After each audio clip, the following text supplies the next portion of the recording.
Hello, everyone, and welcome back to the Football Chuggu Podcast. My name is Thomas Durning, and today I am joined by my co-host, Pearse McLaughlin. Hello, Pearse. Hello, how you doing? I'm doing well. On today's podcast, we will be discussing last weekend's English Premier League and Scottish Premier League results. We'll be also giving a little update on the Scotland national team just ahead of the Euro 2024. We'll also talk a little managerial updates. We'll talk about that, and then at the end of the podcast, Pearse will be giving a rundown of all the latest Asian football news. So we'll start off with last weekend's English Premier League results. So on Saturday, the 27th of April, the results were West Ham United 2, Liverpool 2, Fulham 1, Crystal Palace 1, Man United 1, Burnley 1, Newcastle United 5, Sheffield United 1, Wolves 2, Luton Town 1, Everton 1, Brentford 0, Aston Villa 2, Chelsea 2, and then on Sunday, the 28th of April, the results were Bournemouth 3, Brighton 0, Tottenham 2, Arsenal 3, Nottingham Forest 0, Man City 2. So just before we go on to that, just to say that in the Newcastle 5, Sheffield United, United 1 game, so obviously that loss for Sheffield United meant that they are now relegated to the English Championship next season. So Pierce, so moving on from that, which match stands out to you the most? I think we've got to touch on that match, Tom. I think the Newcastle 5 Sheffield United, because it's so significant in terms of the relegation, and obviously Sheffield United, before the season started, I think they shot themselves in the foot. They sold two of their star players in terms of Ndai and obviously Sander Brugge. And obviously didn't really bring in many signings in the summer.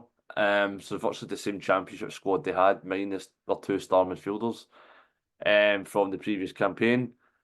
And then obviously the writing's been on the wall for weeks and months. They conceded far too many goals, and if I'm right in saying that they're actually only a few goals away from breaking the record of the most goals conceded in a Premier League campaign, which was in 93-94, Swindon Town, which was they're only 3 goals behind it, and there's only a few matches remaining, like 4 matches remaining. So the fact is that's a potential to get broken, and that's an unwanted record for Sheffield United. So in terms of the match itself, I thought Sheffield United started the game well, but they failed to kill off Newcastle because they could have been 2 or 3-0 quite comfortably in the first half.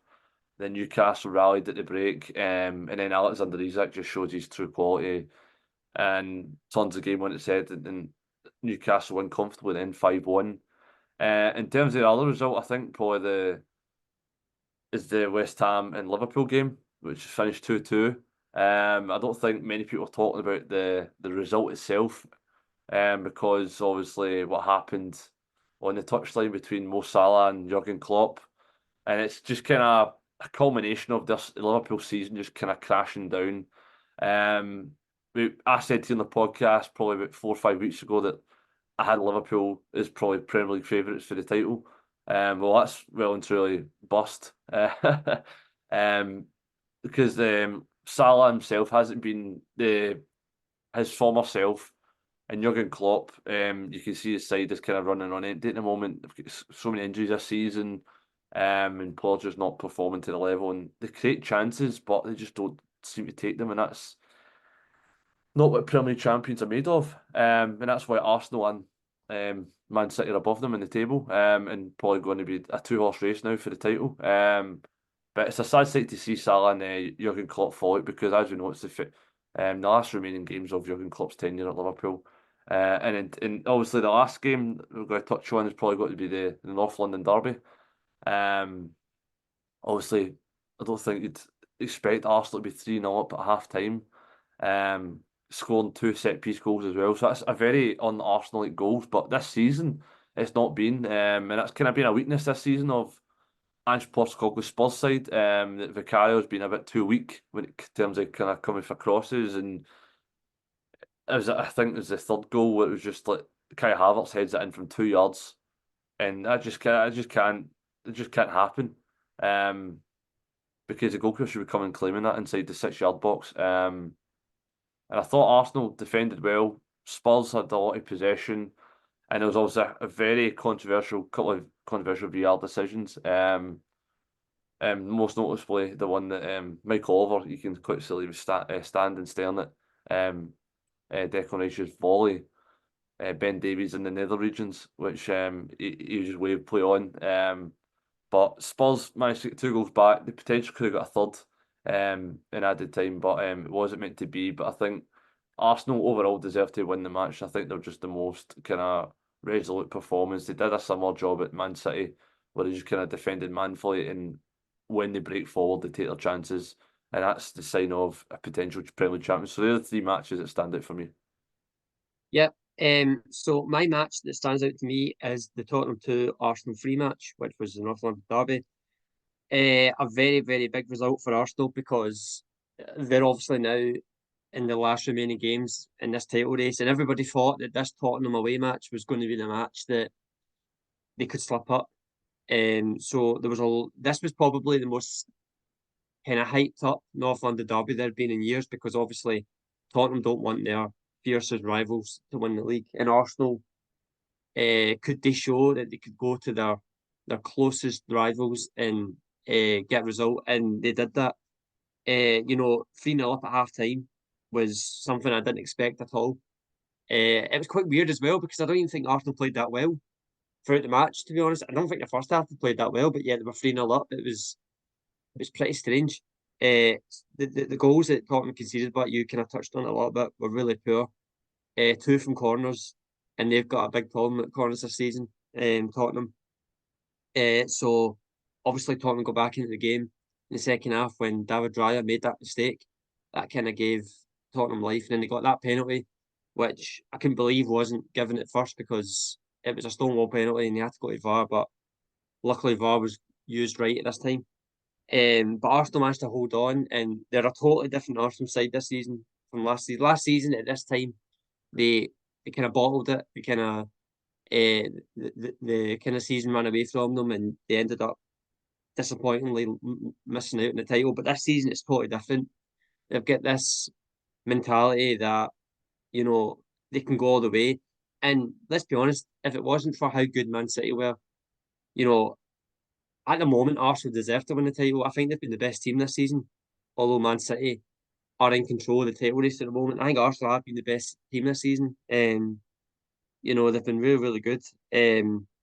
So that is my standout match from the weekend. But there's also some significant results. Obviously, you touched on it earlier about Sheffield United get relegated after they got defeated by Newcastle 5-1, and it was always a struggle for them this season, because obviously you touched on it. Obviously, they sold their 2 best players last summer, and yeah, it's just been a realization that that step up from the Championship to the Premier League is just getting harder and harder each season. And Sheffield United, the prime example of it. There's been no time this season where you thought that they've got a good chance of not getting relegated this season. They've just been down there all season, and it was all.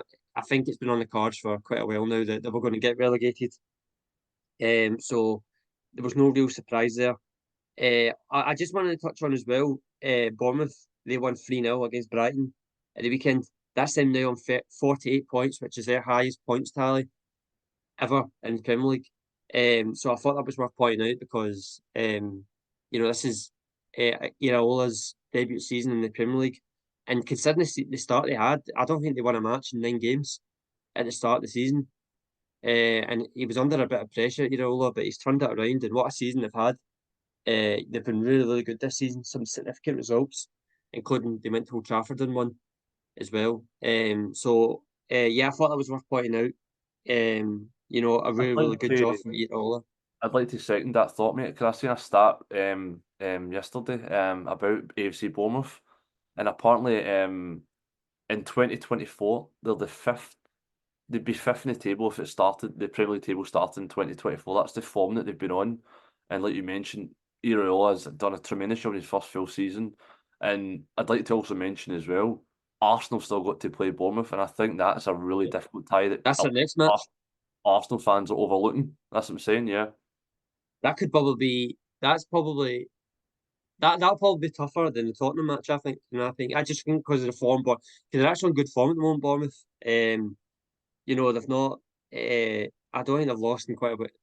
They've only had a certain amount of losses in a certain amount of games, but no, that's going to be a really tough match for them because Bournemouth are, they're having a great season. They're no pushovers as well. They've got some really good players. Obviously, me and you know a lot about Ryan Christie.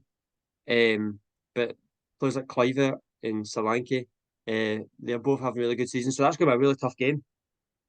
So definitely Arsenal fans should be overlooking that because Bournemouth are a really dangerous side.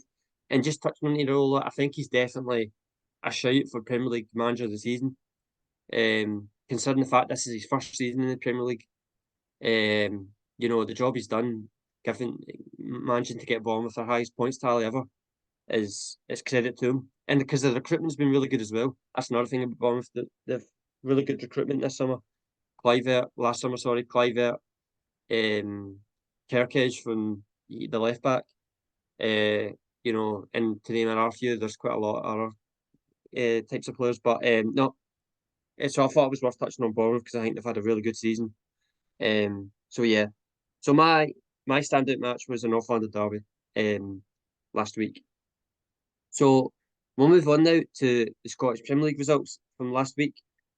So on Saturday, 27th of April, the results finished Aberdeen 1, Motherwell 0, Kilmarnock 0, Hearts 0, Livingston 2, Ross County 0, St Johnstone 1, Hibs 3. And on Sunday, the 28th of April, the results, there was two matches and the results were St Mirren 1, Rangers 2, and Dundee 1, Celtic 2. So, Pearse, which match stands out to you the most?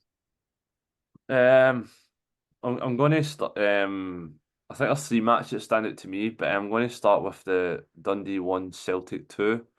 A match that obviously could potentially be a tricky venue, considering the pitch issue we've had this season, and particularly Dens Park with the drainage system. I thought Celtic thoroughly deserved a victory.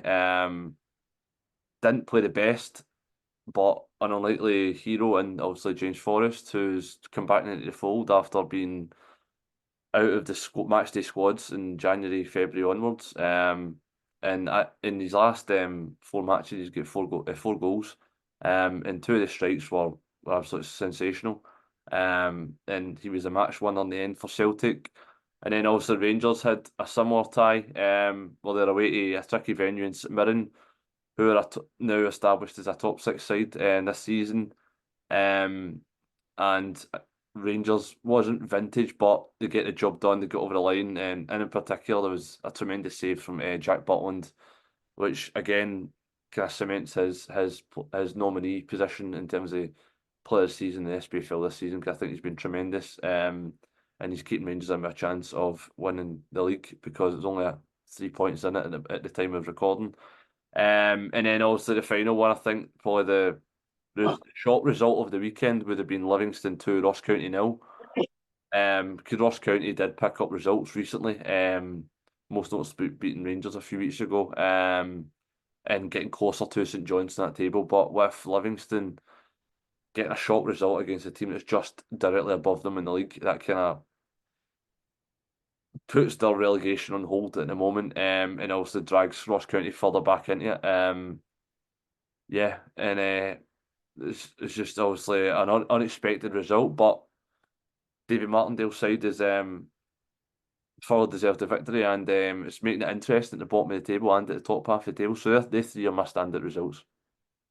Yeah, so my standout results from the weekend, my standout match is the Celtic 2 Dundee 1 match. I think this match was kind of all about James Forrest, to be fair. He's had a really difficult season, actually a difficult couple of seasons. He's not played at all that much, but he's come back with a vengeance the last few games, as you said. 4 goals in 4 matches. He scored a really good first goal at the weekend. And then he scored obviously the decisive goal, which kind of won Celtic the match. But Brendan Rodgers, the Celtic manager, he said that James Ford said that he's Celtic's best winger, and in Celtic fans' point of view, they were quite. I think a lot of them were quite. It was quite a controversial kind of thing because people didn't really understand that point. But when you think about it, it probably makes sense to be fair because he does score a lot of important goals for Celtic. He scored a important semi-final goal, Scottish Cup semi-final goal last week. So he always comes up with these big important goals for Celtic. And just touching on the fact that Celtic had to go away to Dundee, Dens Park, and we all know about Dens Park, Dundee's home stadium this season, have had a lot of issues with the pitch. The fact that they went there and got the 3 points is a very big result for them. So that was my standout match from the weekend. But it's worth pointing out, obviously, Livingston getting a 2-0 victory against Ross County. If Livingston had lost that match at the weekend, they would have been relegated. So they live to fight another week. They're still in a lot of trouble because they are 9 points behind Ross County, who are in 11th position. So if Livingston have got any chance, they're going to have to win every game from now till the end of the season. So that's going to be a bit difficult for them. But they do survive another week. And then obviously just briefly touched on the Rangers match.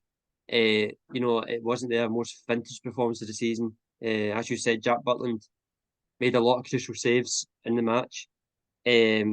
But that's another 3 points for Rangers, 3 points for Celtic, and the title race is still very much alive in the Scottish Premier League. It's going to. I think the Old Firm derby, which comes up in the next couple of weeks, I think that's going to be the definitely the match that decides where this title is going to go. So, So from my standout match from the weekend is Dundee 1, Celtic 2. So we've just obviously just touched on the Scottish Premier League. So we're going to just briefly touch on the updates in the Scotland national team. So obviously we've got the Euros 2024 coming up, and it's been quite a worrying few weeks for Steve Clarke, because there's been quite a lot of injuries to a lot of crucial players for Scotland. Because there is a list of players that have got a lot of injury worries at the moment. Aaron Hickey, for example, he's been out since October, hasn't played since October, so he's a worry. Nathan Patterson's been ruled out for the season. Lewis Ferguson's ruled out for the season. Billy Gilmore, has injury worries this season. Kieran Tierney was ruled out for a few weeks because he got injured last week in training for Real Sociedad. Stuart Armstrong was stretchered off a few weeks ago for Southampton. And Scott McTominay was taken off at the weekend against Burnley with a knee injury. So that's quite a lot of injury issues for Scotland. Pearse, what's your thoughts on it? It's just shocking because you look at a lot of the players, that's a spine of a team. You think of Scott McTominay, he was the goal scoring supreme during the qualification campaign. Kieran Tierney alongside Andy Robertson down at left side of the defence. You've got Lewis Ferguson, captain of Bologna, who have just secured European football this season. He's been a mainstay and he's been kind of like the go-to sub, as you will, for like your likes of Carl McGregor, John McGinn, etc. Stuart Armstrong, ever versatile, really experienced, can play a variety of positions. Billy Gilmore, he's usually that sitter next to Callum McGregor, just sweeps up the play, dictates the tempo, and obviously Hickey and Patterson, that's your two right backs gone. So probably the potentially only other right back you've got is probably Anthony Ralston. In terms of, I don't even think you'd probably maybe you might call Stephen O'Donnell, you never know. But I think that ship sailed. But no, it's worrying times for Scotland at the moment. And potentially, like you say, with the form of James Forrest recently, but he might even get a surprise call up because in terms of attacking options, he could play a number of positions. Something that Ryan Fraser did a few years ago. Because I don't think he's got the blistering pace he once had, but he has a goal threat. And obviously, if you're losing players like McTominay, Armstrong, in Ferguson, who are goal scoring midfielders, then you kind of need someone else in that system. But it's worrying times for Scotland because obviously the Euros is only around the corner, and hopefully most of them can return. But I know obviously a few of them are out for the tournament. But for Scotland, hopefully we have a strong enough squad to compete. Yeah. I'm going to try and put a little bit of a positive spin on this because when you read the lists of the players that are out injured or have been injured, it is a bit of a worry. With Aaron Hickey, he hasn't played since October. The Brentford manager, Thomas Frank, he said that he's not going to play for Brentford this season, but he says he doesn't know if there's a chance for him to play for Scotland in the Euros. For me, if there even is a slightest chance for Aaron Hickey to play at the Euros, if he's managed to be fit, I would still manage to take him. So he's not fully ruled out yet for the Euros. So I would, I wouldn't give up hope on Aaron Hickey. Billy Gilmore did play at the weekend against Bournemouth, so that is a bit of positive news. And Scott McTominay, he put out a post on Instagram a couple of days ago saying that then the knee injury that he got isn't as bad as first feared, and he hopes to be back very soon. So that is a little bit more. It's a little bit more positive. But the point of the matter is that these are injuries these injuries to these players are all crucial players for Scotland. The fact that we've got our two right backs, both injured is a real worry for Steve Clarke because Patterson and Hickey, if one of them, never mind one of them getting injured, but the fact that they're both injured it is a real worry in that position. It's really gutting to lose Ferguson. He sustained an ACL injury, so he's got a chance to make the Euro. So that's really disappointing for him. But it is really worrying times for Steve Clarke because it's only a few weeks away until the Euro starts, like less than a month away, really, a couple of months away. So it's really worrying times. But we got some news a few weeks ago about the Euros that the squad list will be extended for this Euros. So I'm not quite sure about the numbers of players you can take to Euros, but it has been extended. So that means that there's going to be a lot more options for Steve Clarke to go into these Euros. I mean, I could name a few players that I think have gone for the right chance. James Forrest, for example. Uh, you know, he's having a really good end of the season. If he can keep that up to the end of the season, then I think he's in for a right good chance to make the Euros. Some kind of players that no one's really talked about. You've got Danny Armstrong at Kilmarnock, who's had an absolute brilliant season. He's a really good Blair Spittle as well. Yeah, but Danny Armstrong, he's had a brilliant season for Kilmarnock. He's a really good set piece taker. And, Scotland are quite strong at set pieces. So I think he's going to be in for a right good shout for the Euros. You've got players who have never played for Scotland before, like Harvey Barnes, for example. He's always been touted to maybe get called up for Scotland. He might, I don't know if he'll decide to come with Scotland to the Euros, I don't know. But going back to the point about the fact that these injuries, it is really worrying, especially with the fact that the Euros are really, really close. But I wouldn't give up hope just yet that these players um, will miss the Euros because I think the vast majority of them will make it. But you don't want to see that, especially just before the Euros start. So hopefully, by the time the Euros start, the majority of these players are fit and ready to play. I just another bit of news about the Premier League. So the Premier League clubs yesterday voted in principle to introduce a spending cap, which would be introduced for the 2025-26 season. So not all the teams voted for this spending cap to be introduced. Man United, Man City, and Aston Villa voted against it, while Chelsea abstained. So this kind of chat about a spending cap has been quite big for a few years because we all know that the Premier League have got massive powers in terms of spending money. For example, Man City are backed by a very, very wealthy group that can spend millions, even if not billions. And teams like, for example, Crystal Palace can't really compete with that.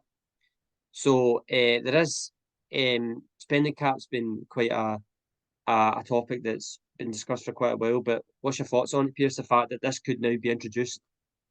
I think it's brilliant in terms of being able to compete with other teams. I think like teams like Man City, they really shouldn't be voting against it. Come on, they spent £90 million on Gvardiol in the summer. They spend every year like 50 million on fullbacks. Remember they spent Benjamin Mendy, Kyle Walker. They've bought Bernardo Silva and all that over the years.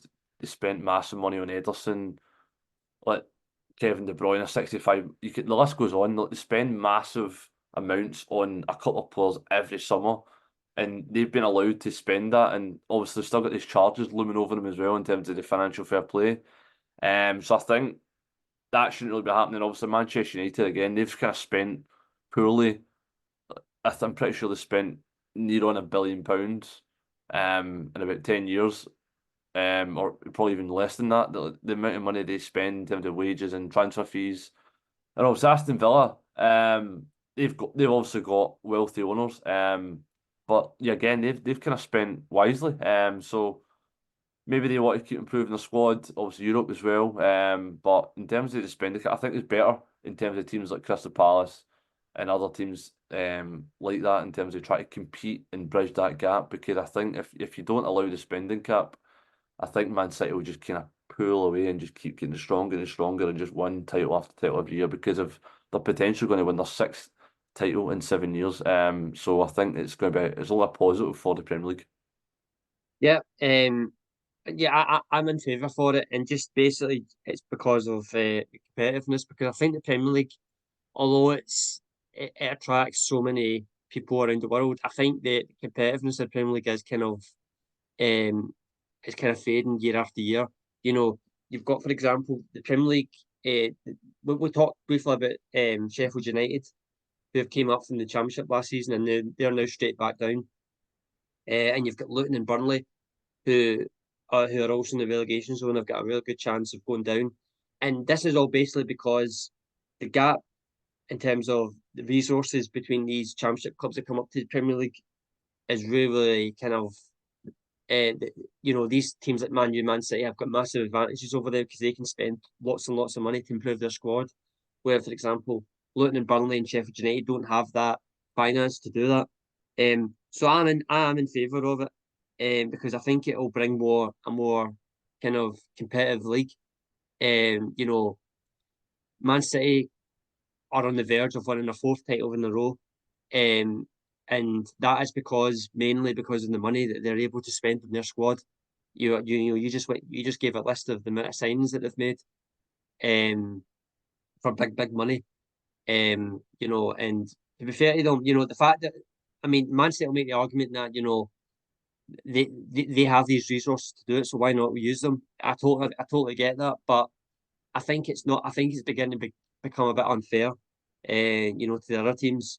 And I think if this spending cap came in, I think it would be really good news, and I think you would see far more competitive league, and I think you would see teams who, for example, are coming up from the Championship. I think you can see them having a really good chance of at least staying in the Premier League because year after year, these teams are getting promoted.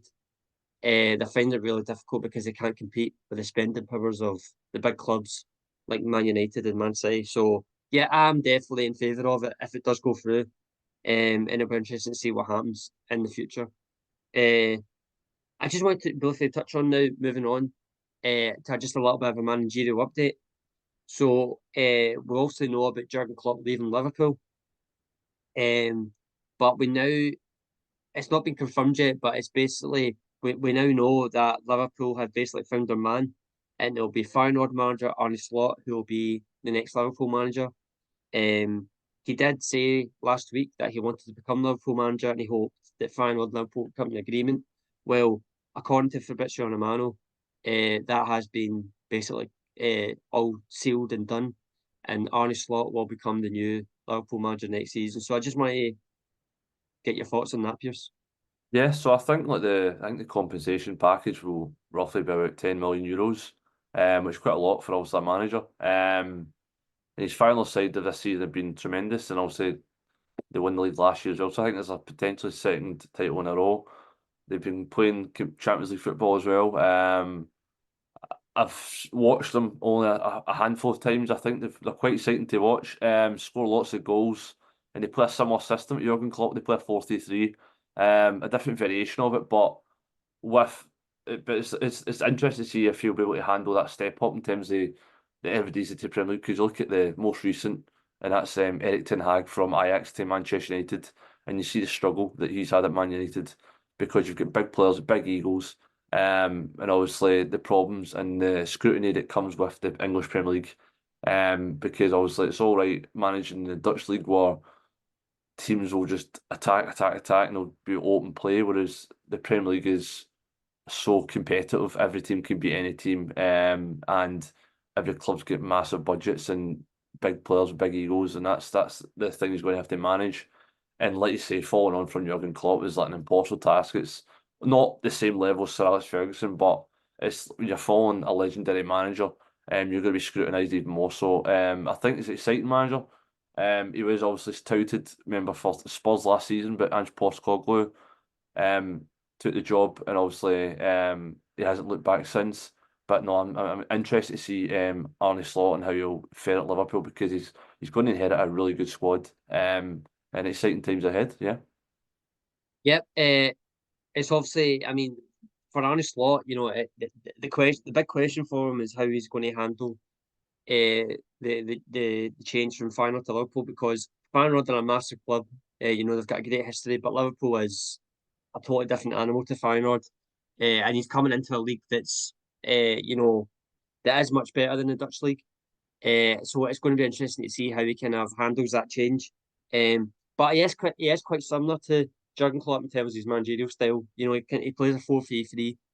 You know, very attacking. You know, me and you have got quite a history of Arne Slot's team, because obviously Celtic played Feyenoord in Champions League this season, and they are quite an attacking team. They get the fullbacks very Lost high. that team as well. Yeah. You know, they had a really good season last season as well when they won the league quite comfortably. You know, and he speaks really good English, I've heard as well. So it's going to be a really interesting managerial appointment. And it'll be good to see how he copes in the Premier League next season. And he's going to have big, massive names that he's going to have to manage. For example, Mo Salah, who has got he's a bit unhappy at the moment. You know, and it's going to be interesting to see how also he fares up against massive managers like Pep Guardiola. So yeah, it's going to be really interesting to see how he gets on. And yeah, I'm really looking forward to seeing Liverpool under Arne Slot if that happens next season. Just another bit of managerial update news as well. We also got the news a few days ago that Xavi will has changed his mind and will decide to stay at Barcelona next season. He announced a few months ago that he was going to leave Barcelona at the end of this season. But the Barcelona management team, for example, the president, Joan Laporta, have managed to get Xavi to change his mind, and he will stay next season. So I just want to get your thoughts on that, Pearse. Well, as an unbiased fan, I think it's a brilliant appointment to change his mind. I think he has done a tremendous job in terms of he won the La Liga last season. This season, it hasn't really gone to plan. But he has obviously had two failed Champions League campaigns where they were knocked out the group stages 2 years in a row, which was a new low for Barcelona. This year they got to the quarterfinals where they probably should have seen the job out if it wasn't for a red card for Araujo, which they then kind of went the kind of kitchen sink, get thrown in, and they end up crashing out of Europe. But in terms of, he's got a lot of young players, and they've got a lot of financial problems, so I think it's a wise decision. And I think overall he gets his Barcelona team playing brilliant football. And I think he is a big name. He's a young manager. He's still learning his trade, and he's won things in terms of, in obviously Qatar, and he's won things in Spain. So I think it's a good decision. I think it's great to have him still stay in La Liga and at Barcelona, because I think he will get the team playing better, and I think he will just keep the side improving. Yeah, I think at the end of the day, I think this is a really good decision from Barcelona, because I think, you know, as you said, Xavi has done a really good job. And I didn't really see like the options for Barcelona if Xavi did decide to leave. I didn't really see the options for Barcelona in terms of who would take over. So I think Xavi deciding to stay next season is really good for Barcelona. I think he's still got a lot more to prove. He's a very young manager. He's really respected by the players, and yeah, I think it's a really good decision, and I think there's a lot more to give for Xavi at Barcelona, and I think they're in for a really exciting future. So yeah, in my opinion, I think it's a really good decision from Xavi to stay at Barcelona next season. So for the final part of the show, Pearse will now give his Asian football roundup. Yes, we'll start off with some K-League 1 action. So we had Saturday, 27th April, we had Daejeon Hana Citizen 3, FC Seoul 1, Gimcheon Sangwoo 1, Gangwon FC 0, Gwangju FC 1, Suwon FC 2. Sunday, the 20th of April, we had Jeonbuk Hyundai Motors 2, Daegu FC 2, Pohang Steelers 0, Incheon United 0, Ulsan HDFC 3, Jeju United 1. And then we had two games tonight that finished just before this recording. Tuesday, the 30th of April, we had Daejeon Hana Citizen 0, Gimson Sangwon 0, and then Suwon FC 0, FC Seoul 2. And we've also got 4 matches that are due to be played tomorrow night, all set for 7 p.m. kickoffs. So that's Wednesday, the 1st of May. Daegu FC versus Ulsan HDFC, Gangwon FC versus Pohang Steelers, and Incheon United versus Jeonbuk Hyundai Motors, and Jeju United versus Gwangju FC. So let's leave the table looking like this. So at the top of the table, we have Gimcheon Sangwoo, top of the 3, 10 matches played, 20 points. And then second position, we've got Pohang Steelers on 18 points with only 9 matches played. And then Ulsan HD in third position on 17 points with only 8 matches played. And then the fourth position, we've got Suwon FC on 15 points with 10 matches played. At the bottom half of the table, it's really, really tight.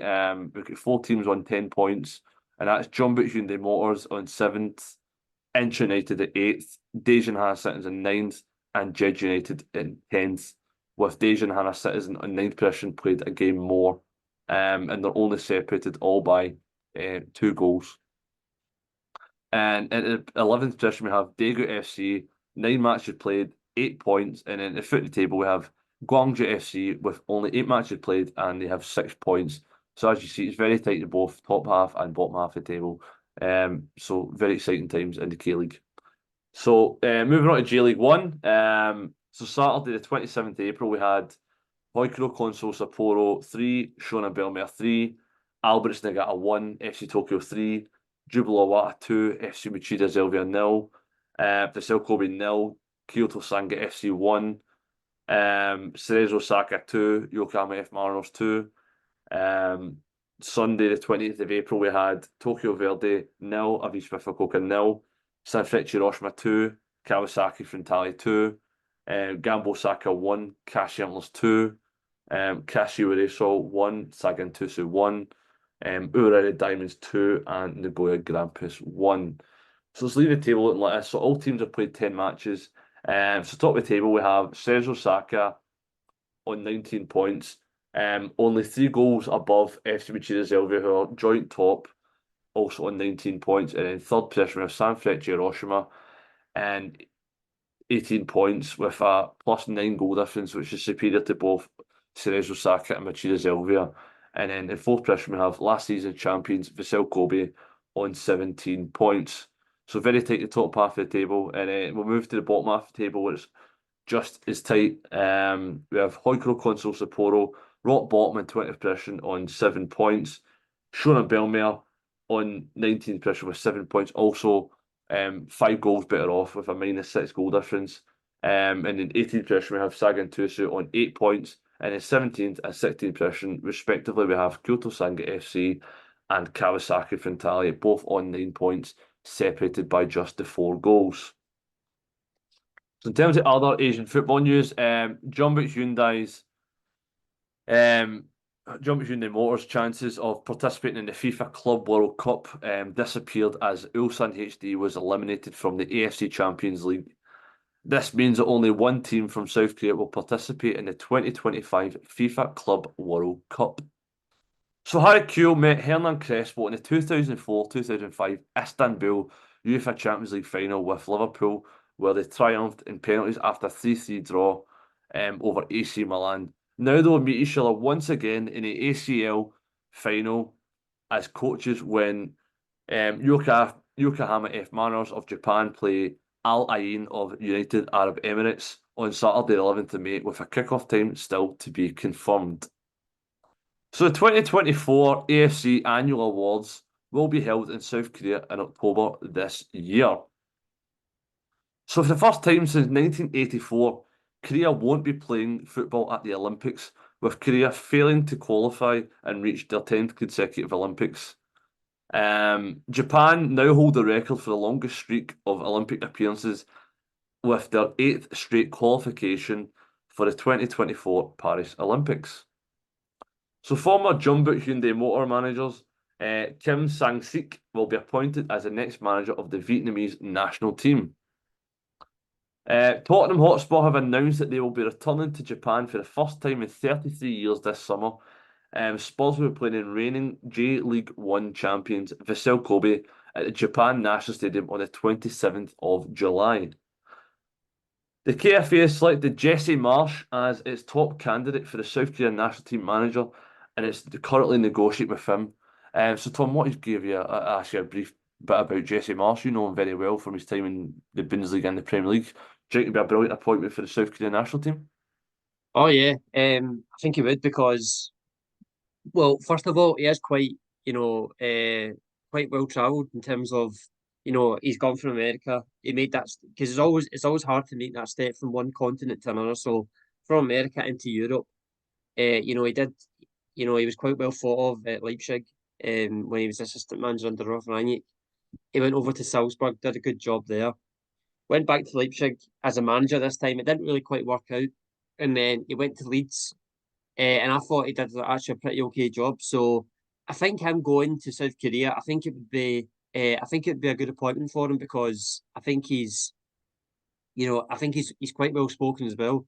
I remember watching him one time on Monday Night Football. It was quite a few months ago, with Jamie Carragher, and he was explaining how he likes his teams to set up, and the way he just came across just sounded quite promising, for his kind of chances to get another job in the future. Because I just thought he's really well spoken. South Korea, they are going quite a transition maybe at the moment. It wasn't really a good Asian Cup for them. Jurgen Klinsmann lost his job. But I think Jesse Marsch, I think he would do a really good job with South Korea, and I think I think he would jump at the chance to to accept the job. Yeah. Well said, mate. And also finally, FC Barcelona will travel to Seoul between the 27th of May and the 1st of June for a game after reaching an agreement for a friendly. It's becoming tradition for Barcelona, who have closed off their summer and Christmas breaks with friendlies in Tokyo, Australia and Dallas in recent seasons, with each trip worth between 3 to 4 million euros for the club. It's not the first time Barcelona have travelled to South Korea. Back in 2010, Barcelona defeated the K-League All-Stars 5-2 in a match to commemorate the 60th anniversary of the diplomatic relations between Spain and South Korea. It is yet to be decided if Barcelona's opponents will be the K-League All-Stars or a K-League side, potentially FC Seoul, as the game will be held in the capital. And that is all your latest Asian football news. Thank you, Pearse, and thank you everyone for listening to this episode of the Football Chuggu Podcast. This podcast will be available to listen to on the Football Chuggu YouTube channel and also the Football Chuggu website. Thanks for listening and see you soon. Bye-bye.